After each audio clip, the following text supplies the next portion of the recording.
Welcome back to Central Valley Talk. I'm your host, Mike Briggs, and this show is called Real Estate, Home Improvement, Businesses, Business Investment, and we talk about all that kind of stuff on the show.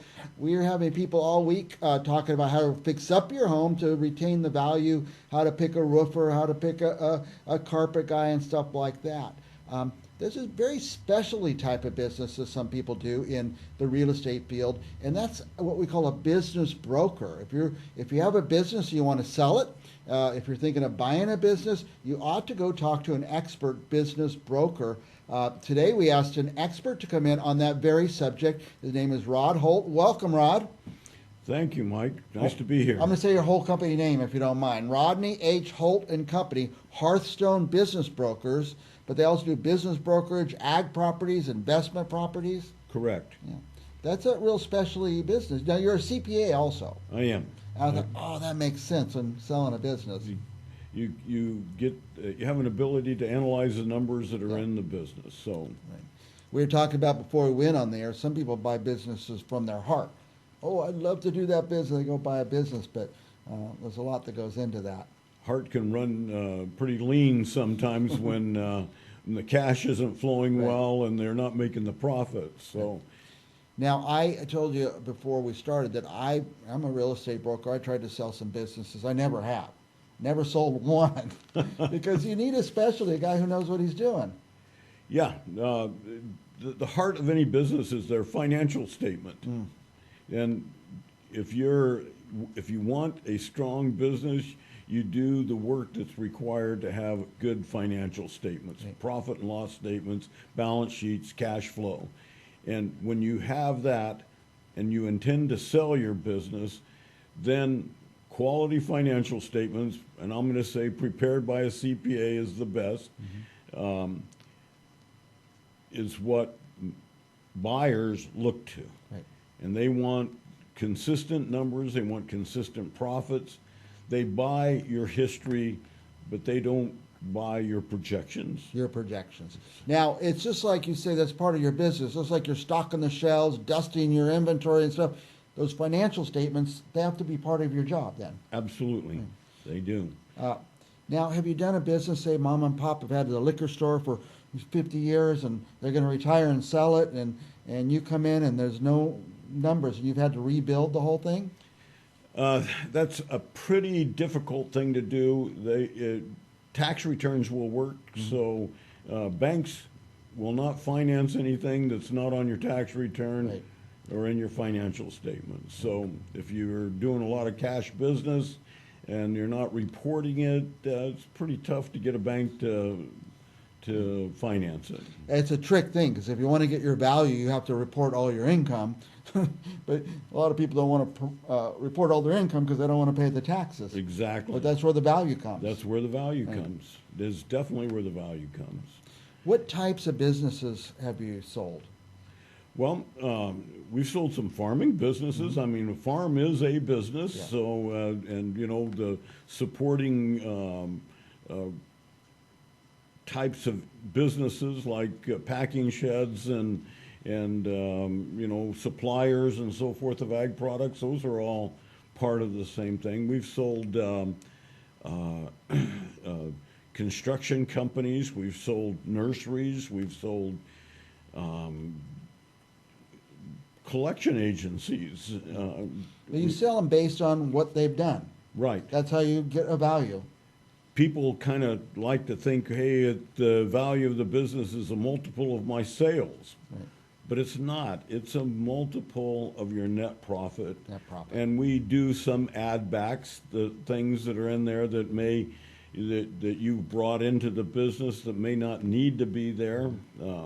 Sometimes travel is something that you take and have business and pleasure at the same time, and you can add that back to it. You may have a salary that's greater than what it would take to really manage the business. So now we know in real estate you disclose everything. You want everything out there, and if you don't, you could be liable. A seller could be liable if they don't disclose something they know. How about in a business? Are there those same rules? Same rules. Okay. Different type of process. with a business, you're dealing with personal property most of the time and not real property. Right. And because it's personal property, you got to go through a bulk sales transfer. You got UCC regulations and people have to be notified that you're intending to transfer personal property from one owner to another. And if there's any liens on that, you've got to give the lien holder the opportunity to try to collect his money Before the sale, yeah. Before the sale. Yeah. So you got the bulk sales transfer is a special type of escrow. Right.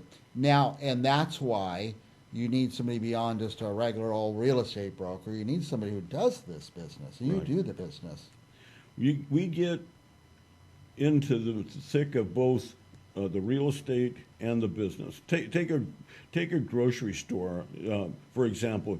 You go into a shopping center. The shopping center is owned by somebody else, and they lease the store to the grocery owner, the grocery store owner.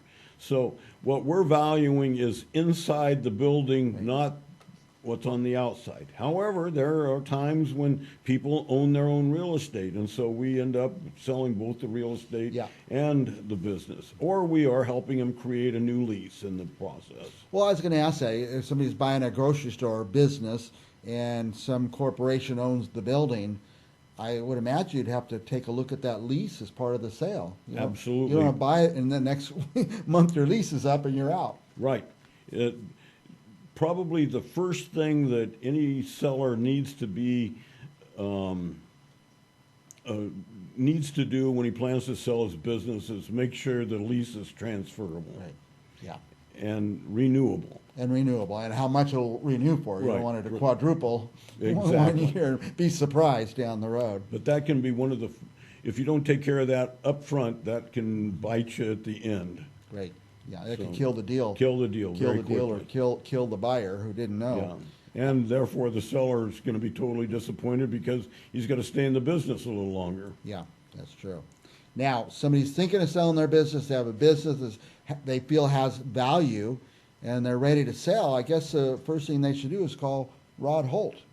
That's what I would like them to do. We sit down, we explain our process. With Hearthstone, we have a review group that takes the financials, takes the initial interview of an agent, and they look at it and say, do the financials make sense? Mm-hmm. And then if they do make sense, is it a sellable business?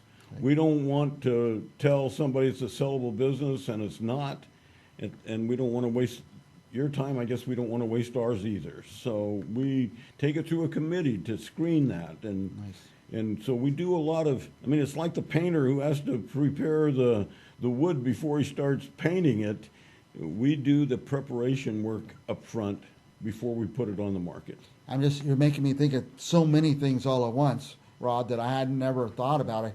Locally here in this area, one pretty big, well-established restaurant that came with real estate.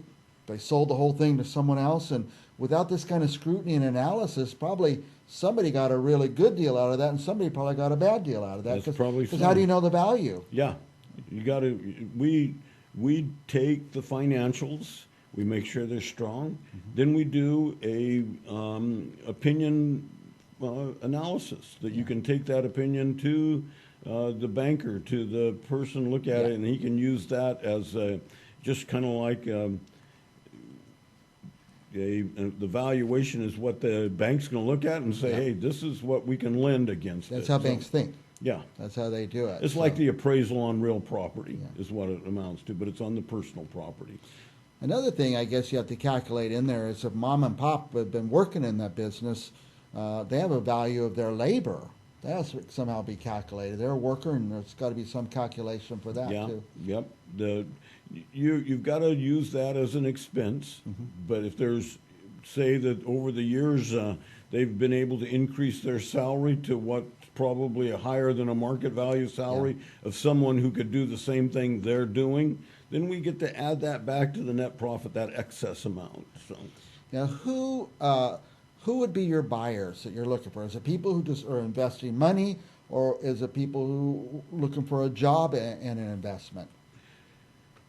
If you're going into business, you're looking at it to be an investment. You're looking at it number one, to provide for your living needs out of that, but at the same time, you want it to be I'm sorry for that. That's right. We'll edit all that out later. He's in business. Of course, his phone's going to be going off. Uh, It's probably his reminder to get down to Central Valley Talk for his interview. there you go. That's exactly what it was. You were asking about a mom and pop with salary and Yeah. so forth. When you look at a business, you're looking at what's it cost me to operate the business. All right, if I need work, if I'm intending to work in the business, you want the business to be valued at a point where A, I can get a salary that I need to live on, and B, it provides additional Yeah. money so that you can reinvest, so you can Reinvest, continue to grow the business so that the value increases. Buyers of the property buy your history. They don't buy your future, your forecast. Your forecast. Yeah. You want Rod Holt's Projections. forecast on the thing. Yeah. Guy gets a business and he's working and he's making $20 an hour. He's just got, making above minimum wage. And Right. he really doesn't have a business. He just has a little job. Right. So you don't want So, to yeah, get into that. when you're in business for yourself, you do toilets, you do windows, and Yeah. you do the financial statements. So It's windows and financials, yeah. I tell these interns that work for us, okay, well, guess who cleans the toilets? I don't make the interns do that. The boss does that, If you guys want to own your own business, be ready for that. So, Exactly. up to your elbows, so to speak. yeah, absolutely. You have any big listings going on that we could tell us about? Sure. I would like to just let you know that we have a large family entertainment center in California, Okay. and they have a net cash flow of about 1.5 million. It'd be an excellent business. That's the type of business that would give you the salary and the growth, And the growth, yeah. that you're looking for. And it sounds something that might be interesting and enjoyable, Right. which can be a factor too, I would imagine. Absolutely. You got to have a love for it in Yeah. order to get up every morning and put in those 10, 12, 15-hour days Yeah. sometimes. But this family entertainment business has a track record and the financials It to does. prove its value. It does. It's got strong value for any buyer. Just We also have a few ag opportunities too, if Yeah. interested. Got some citrus and some open ground lease property that's in a favorable irrigation district. oh, which is- nice, has water. Yes, it has Yeah. water. I hope a lot of people have water this year. Yeah, I hope so too. Looks like there's gonna be a It's spot. next year we got to worry about. Of course, all the water might come next week when it rains on all that snow. There, sheesh. Who knows what's going to happen? Now, let me ask you this. I have a couple things. I know we're way over time, but this is such a fascinating thing for me to talk to somebody about it. Thank you. Let's say I've got a guy, he wants to get into business. He saved some money, doesn't know exactly what he wants to do, but would someone like that come to you and say, hey, help me find something that would be a good fit for me? Absolutely. And Absolutely. okay. We advertise on Biz by Sell. We're a franchise of Trans World Business Brokers, which is international. Okay. Hearthstone has a franchise from Sacramento to Bakersfield. So there's It's a lot of area. a lot of area. You're gonna be able to a lot find of- an interesting we- business, We so. can find an interesting business for you. I'm an old guy. I'm 64. We're retiring. I want to run a little inn on the coast or something like that. And say, Rod, find me something. We can do that. But We will. most importantly, it seems like if somebody has a business they want to sell, they need to get a person who knows how to do the analysis, evaluation, somebody who's a CPA, for example, like you, and somebody who's done it a lot. Yes. And yes. they need to call Rod Holt. If you have a business and you're even thinking of selling, it's free to call, right? Absolutely, no cost whatsoever. Very good. Matter of fact, our company, we offer to do evaluation, we offer a marketing plan, we offer an analysis of your company in a variety of ways, and we put all that together before we even put it on the market. Before it goes on the market. And we're totally success driven, so you don't pay us anything until we succeed at so selling you your succeed. business. That's Yeah. a good deal. It is. There's no reason a business should not talk to you. Absolutely. We And- offer the best best option you can get. It sounds like, and I keep going back to the mom and pop example, but it sounds like you could do those, but you could do giant companies We do. too. We do. Probably our niche is 1 to 25 million in revenue, maybe 50 million in revenue. We're not afraid to take on $100 million in revenue. It's So, just all a matter of getting the numbers in order, doing an analysis, and come up Right. with some projections. exactly. And one other big issue that exists in selling a business that doesn't exist in selling your house, and that's confidentiality. Yeah. No business wants anybody to know they're selling because they're feared that customers will go, that employees will leave, whatever. We work very hard to maintain the Keep it confidentiality. confidential, yeah. Some people are hesitant even to show their numbers and tax returns. That's why they need a professional. That will Exactly. protect their confidentiality and all that. Exactly. Thanks for coming, Rod. Anything else you want to tell our viewers? Well, we're in the business of selling and buying business, helping you buy businesses, and you may have a business that needs an add-on business. Let's say you need you use lots of supplies. Maybe you need to buy the supplier and add supplier, that yeah. into that. So that could be part of your, why are you making someone else rich when you can make yourself rich There you by go. Add the to same that. supplies? It's Rodney H. Holt and Company, Hearthstone Business Brokers. He does business brokerage, ag properties, investment properties, and it's great to have you on, Rod. I learned a lot, actually. Thanks, Mike. I've appreciated the opportunity. All Thank right. you. We'll be back with more business and real estate, home improvement, and investments right after this.